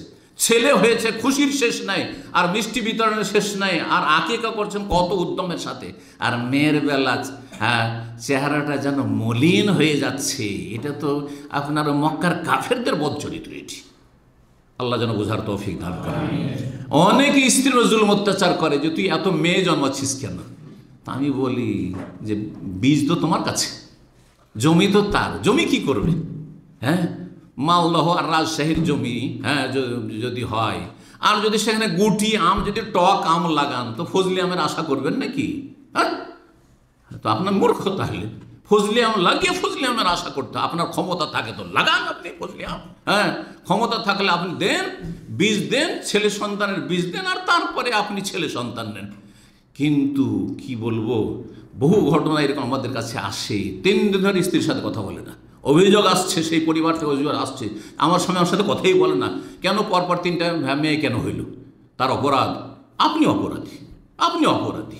আল্লাহ হেদায়েত দান করুন। বরং আপনি কুফরি আকীদাতে আছেন, আপনার এই চরিত্র এই অবস্থায় গেলে কুফরি আকীদা নিয়ে যাবেন আপনি। আল্লাহর তকদির, নির্ধারিত তকদির অসন্তুষ্ট, তকদিরের প্রতি আপনার ঈমান নষ্ট আপনার। সুতরাং তকদির উপর ঈমান নষ্ট হইলে আপনি মুসলিম না, এটা ছোট বিষয় নয়। আল্লাহ যা তকদিরে ফয়সালা করবেন তাতে সন্তুষ্টি প্রকাশ করতে হবে।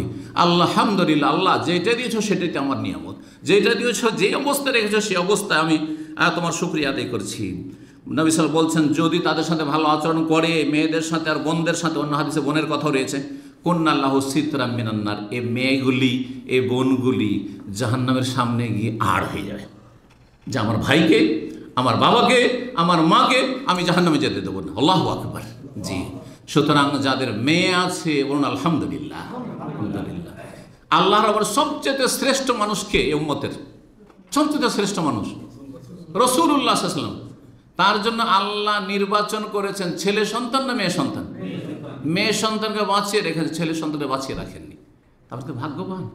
নবীর সুন্নত মানে মিষ্টি মিষ্টি সুন্নত নেবেন, যে নবীর সুন্নত ছিল হালুয়া খাওয়া, মিষ্টি খাওয়া, আর নবীর সুন্নত ছিল লাউ খাওয়া, এগুলো সুন্নত নেবেন আপনি। আর নবীর সুন্নত ছিল যে আল্লাহ নবীকে মেয়ে দিয়েছেন, ওইটা নিতে আপনার ভালো লাগছে না। আল্লাহ সঠিক বুঝ দান করতে, তাহলে মেয়েতে বেশি বরকত আছে। সেই জন্য আল্লাহ মেয়েগুলোকে আল্লাহ বাঁচিয়ে রেখেছেন, নবী সাল্লাল্লাহু আলাইহি ওয়াসাল্লামের ছেলেকে রাখেননি। জি, তাতে বহু হিকমত আছে যে আল্লাহ রাব্বুল আলামিন ভালো জানেন। এখানে আজকের আলোচনা শেষ করছি। ওয়া জাযাকুমুল্লাহু খাইরান। আল্লাহ আপনাদেরকে কবুল করুন, আল্লাহ আপনাদেরকে জান্নাতি হিসাবে কবুল করুন, জাহান্নামের আযাব থেকে রক্ষা করুন। রব্বানা আতিনা ফিদ দুনিয়া হাসানা ওয়া ফিল আখিরাতি হাসানা ওয়া কিনা আযাবান নার। ওয়া সাল্লাল্লাহু সাল্লাম নবিয়ানা মুহাম্মদ ওয়া আলা আলিহি ওয়া সাহবিহি আজমাইন।